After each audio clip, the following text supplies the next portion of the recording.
Hello guys, मैं आप लोगों को आज सीबीएसई सीटेट के सिलेबस और एग्ज़ाम पैटर्न के बारे में बताऊंगी जो दो लेवल में कंडक्ट होती हैं। लेवल फर्स्ट जो प्राइमरी लेवल के लिए होती हैं, 1st to 5 क्लास के लिए, और जो सेकंड लेवल होता है वो 6 to 8 के लिए होता है, जो जूनियर हाई स्कूल टीचर्स होते हैं।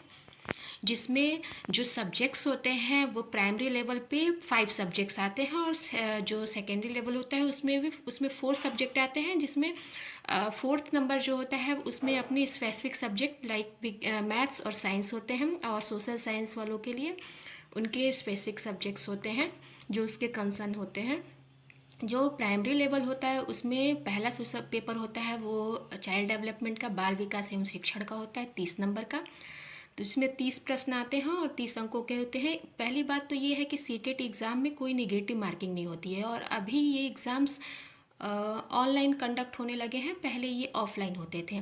ऑनलाइन कंडक्ट होने पे कुछ डिफ़िकल्टी लेवल बढ़ गई है, जैसे कि पहले एग्ज़ाम्स जो होते थे उसमें पेपर के जो क्वेश्चंस होते हैं वो थोड़े बड़े होते हैं, लेंदी होते हैं, जिन्हें अभी कंप्यूटर स्क्रीन पे देखने में थोड़ी कठिनाई आती है, जिससे स्क्रॉलिंग में और थोड़ा उसमें भी आप लोग को प्रैक्टिस करना पड़ेगा, अगर जिनके पास सिस्टम अवेलेबल है, ताकि आपकी स्पीड फास्ट हो। वैसे सफिशिएंट टाइम मिलता है, जिसमें कि ऐसे घबराने की बात नहीं है कि टाइम कम पड़ता है। अगर आपकी तैयारी अच्छी है तो प्रॉपर टाइम मिलता है। ये 150 मिनट का पेपर होता है, पेपर फर्स्ट, और सेकंड भी 150 मिनट्स का होता है। इसमें जो पहला पेपर होता है वो चाइल्ड डेवलपमेंट, जैसा मैंने बताया, 30 प्रश्न आते हैं और 30 अंकों के होते हैं।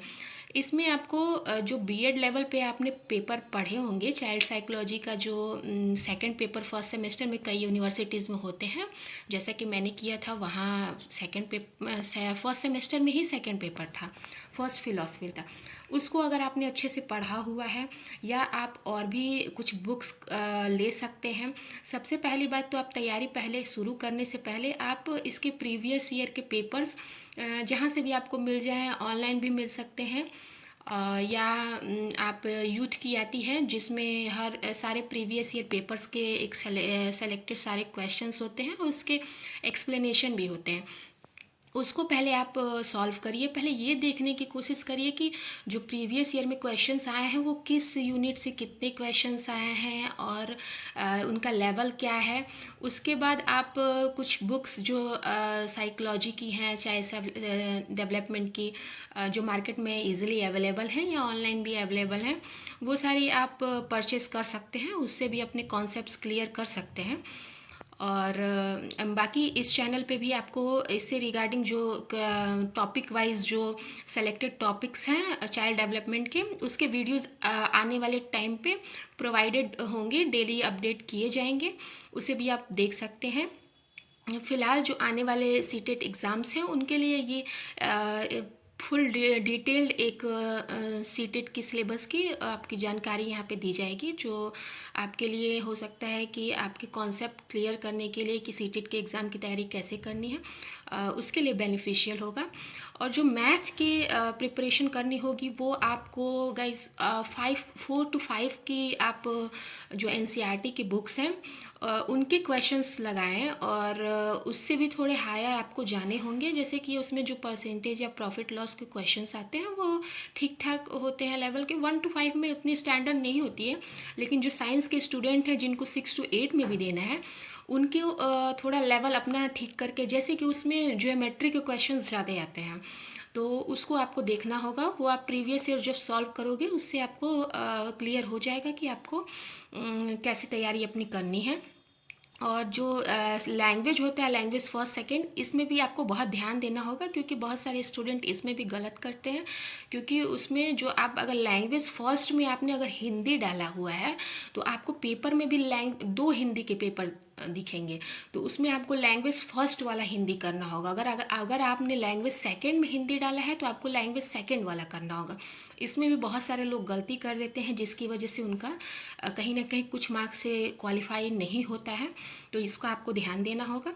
हिंदी के लिए भी आप वही पहले प्रीवियस ईयर सॉल्व करिए। मैंने खुद ही अपना जब सीटेट एग्ज़ाम दिया था तो मैंने प्रीवियस ईयर को बहुत एक बार नहीं, कम से कम 10 टाइम्स उसको रिवाइज़ किया किया था, बार बार सॉल्व किया था, जिससे कि मेरे डे बाय डे जो कॉन्सेप्ट थे वो क्लियर हुए और मुझे अपनी तैयारी कैसे करनी है वो बहुत ही कम समय में समझ में आ गया। तो आप लोग को ये ट्रिक एक जो है उसको फॉलो करना चाहिए।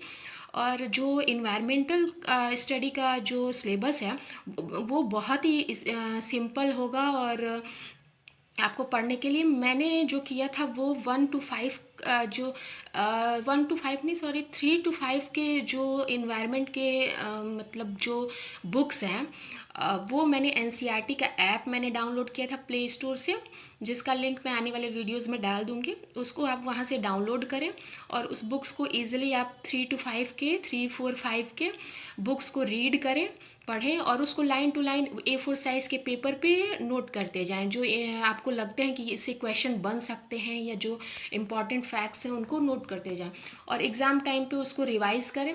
उससे आपके कम से कम कुछ नहीं तो 20 to 22 क्वेश्चंस मेरे 18 क्वेश्चंस उसी से करेक्ट हुए थे। तो आपके वो केवल मुझे लग रहा है 8 to 10 पेजेस में वो आपके सफिशिएंट एक पूरी तीनों ईयर की बुक 3, 4, 5 की तीनों क्लासेस की बुक आपकी कंप्लीट उसमें रेडी हो जाएगा। एक शॉर्ट नोट्स जो आपको रिवीजन के लिए भी हेल्प होगा और आपका क्वालिफाई कराने में सीटेड बहुत ही हेल्पफुल होगा। जो हाउस वाइफ्स हैं या वर्किंग वुमेंस हैं या जो लोग ईज़िली बाहर निकल के कोचिंग या जो भी मतलब चीज़ें अवेलेबल उनके लिए नहीं है ईज़िली, उनके लिए ये बहुत ही हेल्पफुल होगा। तो आप ऐसा करें क्योंकि ये मेरा खुद का पर्सनल एक्सपीरियंस है। उसके बाद 6 to 8 में क्या है कि आपको सेम वही सारी चीज़ें पढ़नी होती हैं पर उसका लेवल थोड़ा हाई करके पढ़ना होता है। जैसे कि अगर आप चाइल्ड साइकोलॉजी पढ़ रहे हैं तो 1 to 5 में आप 1 to 5 के स्टैंडर्ड के बच्चों को देख के कर सकते हैं। जैसे जो लोग अभी टीचिंग कर रहे होंगे, कहीं किसी स्कूल में पढ़ा रहे होंगे, उनके लिए ये सब चीज़ें थोड़ी आसान हो जाती हैं। लेकिन जो हाउस वाइफ्स हैं या जो घर में लोग हैं मतलब अपनी तैयारी या कुछ और कर रहे हैं, चीज़ों में बिजी हैं, तो उनके लिए थोड़ा टफ हो जाता है। उनको उस स्टैंडर्ड के हिसाब से सोचना पड़ेगा। जैसे बाल विकास में वही सारे सिलेबस होंगे लेकिन आपको सिर्फ 6 to 8 के बच्चों के हिसाब से सोच के आंसर करना होगा। वहाँ क्वेश्चंस जो होंगे उसको बहुत ही ध्यान से उसके ऑप्शंस को आपको समझना होगा। इसमें एक और थोड़ी एक ट्रिक ऐसे कह सकते हैं कि जैसे जो ऑप्शंस हैं उससे भी कई बार अगर आपको नहीं आ रहे हैं क्वेश्चंस, अगर 30 क्वेश्चंस में मान लीजिए 10 क्वेश्चन या 8 क्वेश्चन आपको एकदम नहीं आ रहे समझ में, तो उस या आपका कॉन्सेप्ट क्लियर नहीं है उस पर्टिकुलर टॉपिक्स पे, तो आप क्या करें कि उसमें उसके ऑप्शंस को देखें। उसमें क्या होता है कि सीटेट में मोस्टली जो बेस्ट ऑप्शंस होते हैं जिसमें थोड़ा अच्छा मतलब कहने की निगेटिव बातें नहीं होती हैं, पॉजिटिव थॉट्स होते हैं, उसको जनरली वो मतलब करेक्ट निकलते हैं अगर आप आंसर की देखें तो उस समय आप क्या करें कि जो भी पॉजिटिव आंसर हो उनको लगा दें। वैसे भी नेगेटिव मार्किंग नहीं है तो 150 क्वेश्चन तो सबको अटैम्प्ट करने हैं, तो उस केस में थोड़ा सा आप ऑप्शंस को देख सकते हैं, ऑप्शंस के अकॉर्डिंग आप जज करके और लगा सकते हैं। ऐसे तुक्का लगाने से थोड़ा सा अच्छा होगा। और आगे आप जो साइंस और मैथ्स है, मैं मतलब साइंस बैकग्राउंड की हूँ तो मुझे सोशल साइंस का उतना आइडिया नहीं होगा, वो भी मुझे लग रहा है 6 to 8 का ही ज़्यादा होगा। तो 10th तक की बुक आप फॉलो कर सकते हैं एनसीईआरटी की।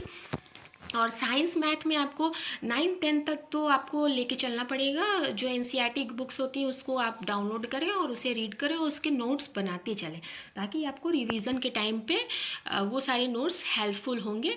तो गाइज़ इतना इन्फॉर्मेशन इस वीडियो में मैं आपको देती हूँ। आगे आने वाले टाइम पे मैं डे बाय डे डेली अपने videos topic wise child development की और ईवीएस के भी मैंने अपने नोट्स प्रिपेयर किए थे उसके थ्रू आपको कुछ न कुछ जानकारी देती रहूँगी। तो आप इस चैनल पे बने रहें और वीडियोस को देखते रहें। आपके एग्ज़ाम के लिए बेस्ट विशेज़ है मेरी तरफ से। ओके, चैनल को लाइक एंड सब्सक्राइब कर दें। Thank you for watching.